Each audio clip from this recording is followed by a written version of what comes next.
Welcome back to the Crew Motorfest, and today's video is a biggie. For the first time ever, we're jumping into the Crew Motorfest customization as we build up 4 super cool all-new cars for the Crew Motorfest. We've got the Toyota Supra, the Toyota Tundra, the Lotus Evija, and the Bugatti Bolide. We customize all 4 of those cars in today's video, and I'll show you all of the parts that are available for them. Spoiler alert, some cars are really good, some cars not so great. You'll see what I mean. We then take those cars into the open world, and again, for the first time, we do some Crew Motorfest free roam gameplay as we explore the map. So we're starting today's video here at the main stage in Hawaii, which is kind of like the headquarters for the game, where you can see what challenges are on, what cars are super popular at the moment, and check out other people's cars as well. It's a really cool area. But at any point in the game, you can actually pause the game and open up the vehicle catalog, where you can see every single vehicle in the game and purchase that vehicle right from there. You can see just some of the vehicles here as I scroll through them, but we've got to start things off by customizing that Toyota Supra. One of the things that I absolutely love about this game is just the emphasis on customization. When you buy a car, it immediately pops up and goes, wait, do you want to customize this car? Like, why don't you give it a go? Try it out. I love it. The crew knows what we want to do, and they are embracing that. I love it. Anyways, I encourage you, as we're going through this gameplay, feel free to pause this video at any point and take a closer look at any of these parts in more detail. You'll notice, though, on the surface, it's very similar to the stuff we had in the Crew 2. For example, being able to swap your hoods, your front bumpers, and wide bodies. All of it works exactly the same way as it did in the Crew 2. You'll also notice there aren't actually any like manufacturer parts, like licensed parts. For example, like this wide body that I'm putting on the Supra is just a generic wide body that I'm tossing on. Same thing goes for the rims. They're all just kind of generic wheels at the end of the day. Anyways, you might be wondering, where's all of this gameplay coming from? Well, you might have seen the video that I uploaded a couple of weeks ago now, where I jumped into the Crew Motorfest for the very first time and tried out the first 30 minutes of like the career mode, like the campaign mode. I made a video about it. I really enjoyed it. You guys really enjoyed it. And Ubisoft actually invited me out to another event where I got to play the game for 4 hours, and that's where all of this gameplay came from. So thank you to Ubisoft for inviting me out.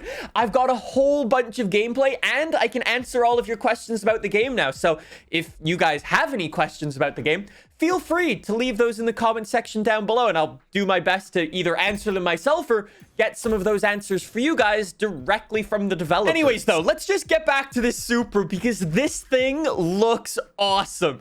I love all of the customization parts on this thing.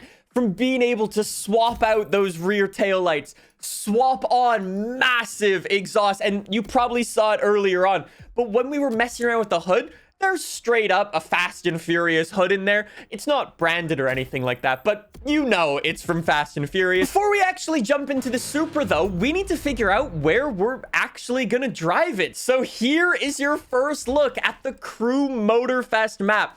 And right out of the gate, I can say it is super diverse, and it is jam-packed with a bunch of things for you to do. Whether it be exploring the small coastal towns on the eastern side of the map, running up to the beach at the northern part of the map, exploring the volcano on the western side of the map. We'll come back to that in a second, because you already know I had to drive to the very tip top of it, or checking out the airport in Honolulu and exploring Honolulu for yourself, because it is a massive downtown core. And here's actually the racetrack for you to go and explore. If you saw the video that I made on the first 30 minutes, you might have seen me actually drive around the racetrack in like the Alpha GP cars, for example. Long story short, though, if you ask me personally, I actually really enjoy this map. It's not the biggest map ever, especially if you're coming from the Crew 2, which had the entire United States. But I must say, this map feels a lot more detailed in what it does offer, which is a really nice thing. And obviously, although yes, it takes place in Hawaii, in Honolulu and stuff like that, you do see a bunch of the real life landmarks. Like if you look at the map, the airport is in exactly the same place, for example. But it's not all just copy pasted from real life. You've got unique places like the main stage, for example, with just a casual double loop-de-loop for you to go and drive around if you want to, or these really cool tunnels for you to drive through. It's a really, really nice map. And not to mention, driving around in this Supra is also just awesome. Anyways, let's jump over to the night, because as I was driving this thing around, I actually came across a treasure chest. Similar to the way they've worked in previous games, your map will start flashing with like this little boop, boop, boop, boop in the bottom right-hand corner. And that'll kind of tell you what general direction this treasure chest is. In the treasure chest, you can find things like money, parts for your car, and so on and so forth. Oh yeah, I probably should have mentioned it as well. This is obviously very early on in the game. The developers were just dropping me in at the start. They gave me a whole bunch of money, but no parts to actually like upgrade the performance of my car. So although, yes, I was able to mess around with like all the visual customization, I didn't actually have any performance parts until this point, where I actually got 20,000 bucks from this treasure chest, a new gearbox, a new ECU, new motor core, and all of that sort of stuff. Again, exactly the same way as it worked in the Crew 2. Let's move things on to something a little bit more expensive, though. This is the Bugatti Bolide, which is one of the craziest cars I've ever driven in a video game. And unfortunately, this thing doesn't really have customization. When you go and buy the thing, you can mess around with the wheels, and that's it. There is no interior customization, no messing around with the rear wing, front bumper, wide bodies, nothing. Why don't we try out something that might have some customization, though? This is the Toyota Tacoma. Again,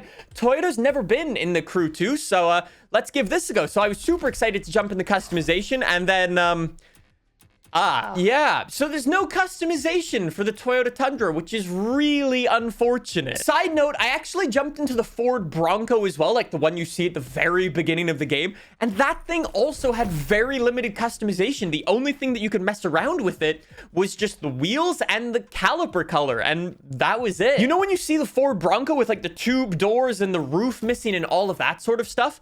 All of that is already set, and you can't change any of it, which is kind of unfortunate. Anyways, long story short, we later jumped into this, the Lotus Evija, the absolute insane all-electric hypercar. And I was super surprised to actually see a bunch of customization for this thing. I absolutely love the rear wings on this. You've got this crazy, like, double shark fin thing, which is something you just never see. The rear bumpers on this looked beautiful, adding all of this carbon fiber that really just made like the gold lettering on the back just pop. I think they nailed the customization for the Lotus Evija. It looks absolutely fantastic. Like, just look at that front end. It's insane. And again, we can take this thing into the open world and just take a listen to this car.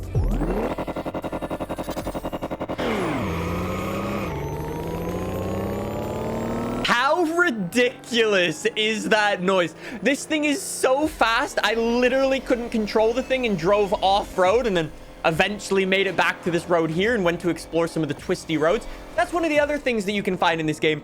There are a bunch of really, really nice driving roads. Like I said, it's not just copy-pasted from like real world exactly. I think the developers really went in and were like, how can we build the best roads for car fans? And these are what they came up with, and trust me when I say they are really, really fun to drive. Obviously, you can see me kind of struggling with some of the physics since I was only playing it for so long, but I must say, on the topic of physics, they're actually pretty good, all things considered. If you ask me personally, the physics were one of the weaker points for the Crew 2, but I'm happy to say they're a little bit better this time around. Like I said, though, we need to go do some exploring with this, our Ford Bronco. This is actually one of like the special edition Ford Broncos with like this cool surfboard and like the little inner tube in the back, which actually looks pretty cool. Like I said, though, I spotted a volcano on the western side of the map, and me being me, well, I needed to drive up the side of the said volcano and see if we could drive into the said volcano. And that is exactly what we did. Look at this thing. It is enormous. Unfortunately, there aren't actually any like cool winding roads coming down the thing. There is actually a really cool off-road path you'll see at the end of this video, but we are just gonna beeline it up the side of this mountain and send it. Eventually, we actually made it to the base of the volcano, and you can see a road on my mini map here. This is the end of that road, and you will not see any more for a little while. Anyways, I tried to just follow like the peaks of the volcano all the way up. And this is where you can see one of the more arcadey things in the physics. You can see every time like we get air, the vehicle kind of slams its way back down to the ground, trying to like almost like glue itself to the ground to kind of give you more grip than there otherwise would be, because doing this isn't, well, exactly possible. Anyways, this actually took me like 3 minutes to drive all the way up the side of the volcano, but eventually we did it and we've arrived. And this is what's at the top actually. It's just kind of a little lookout area. There's no hole. There's no like lava at the top. But there is this massive off-road path that goes all the way down the side. And again, me being me, we need to send it right the way down. Max speed, 150 miles an hour in 10th gear. Literally redlining it all the way. And then there's a massive jump. Send it in the Ford Bronco. You'll love to see it. This was really cool. Thanks so much for watching. Let me know what else you want to see in the Crew Motorfest. Thanks for watching. I'll see you then. Bye.